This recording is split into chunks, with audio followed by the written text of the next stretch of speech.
There have been few certainties in what has been a very fluid 2020 presidential election cycle so far, but it is likely that Wisconsin will again be one of the battleground states this fall that will help decide whether President Trump wins a second term. Mr. Trump is campaigning tonight in Milwaukee, the state's largest city, and our own Yamiche Alcindor is on the ground there. Hello, Yamiche. So you've been trying to get a sense of how both sides in this presidential cycle, both Democrats and Republicans, are trying to appeal to voters.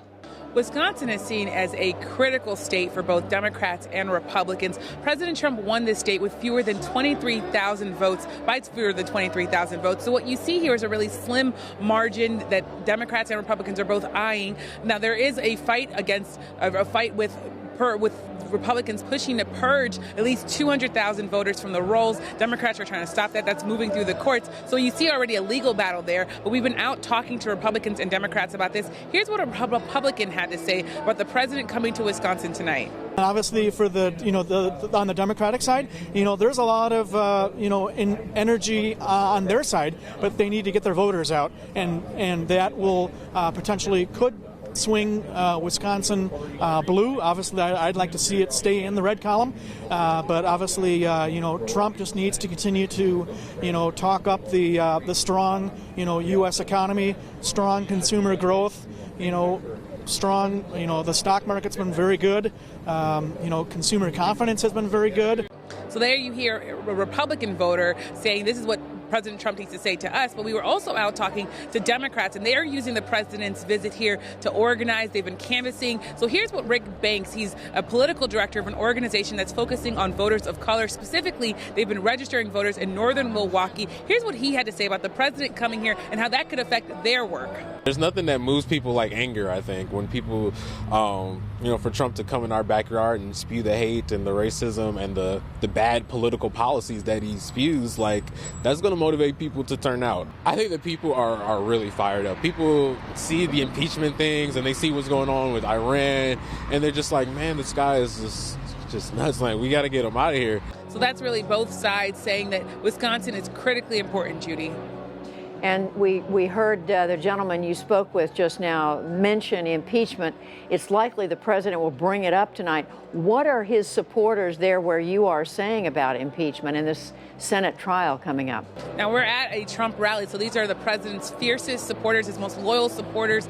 But they're saying they do not feel as though the president is threatened at all by the Senate impeachment trial. Democrats have been saying that this is really a critical phase of this, that the president could be removed if they can convince enough Americans and enough Republicans to vote for remove him. But here's what a pretty loyal Trump supporter had to say about the impeachment trial that's going to be heading up and coming to a head here. The whole impeachment thing, that Nancy Pelosi kind of dreamed up here is nothing but a joke. People are already feeling like, even Democrats are starting to feel like, it was just a farce. They don't have anything really against him. He's been impeached, but he's the only president they impeached that has broken no laws. Of course, that voter says the president has broken no laws. Democrats disagree. They say that the president should not have been trying to push Ukraine to investigate Joe Biden and Hunter Biden. But I talked to a lot of Trump supporters, and they said that they see nothing wrong with what the president did.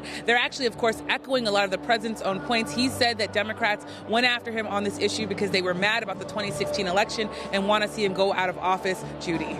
And Yamiche, the other story that's very much in the headlines right now, and that is, of course, Iran, the decision by the president to kill the Iranian general Soleimani. What are his supporters saying about that? Now, the president is still facing critical questions, a lot of questions on whether or not the threat that Soleimani posed was imminent. There have been a lot of top national security officials who said that they didn't know the place or the time that this attack was going to happen. President Trump, of course, has been having a pretty evolving explanation about why Soleimani was killed. But that said, his supporters say that this is really all semantics and that people should be getting behind this president. So here's what one voter told us about that issue. Most of the mainstream media is swooning over the guy like he was a revered military leader. He was a terrorist, Go interview the mainstream media. Go interview the soldiers who are missing limbs. Go interview the people that don't have legs, that can't walk in their front door, that fought for our country, But they're over there interviewing Iranians. So that voter is essentially saying that Soleimani was a bad person and we shouldn't even be discussing whether or not it was eminent or anything else, but really we should be focusing on the fact that he was someone who was threatening Americans. That's also what I've been hearing from a lot of supporters. Someone else told me that he really rallied, even as a Republican, rallied around President Obama when he killed Osama bin Laden, and he feels that people should be doing the same for President Trump. So even as President Trump continues to face some criticism over the killing of Soleimani, his supporters are backing him here, Judy. Yes, it does sound like it from talking to that voter. Well, Yamiche, you're going to be covering the president's rally tonight. We look forward to hearing about it later. Yamiche Alcindor on the ground in Milwaukee. Thanks. Thanks, Judy.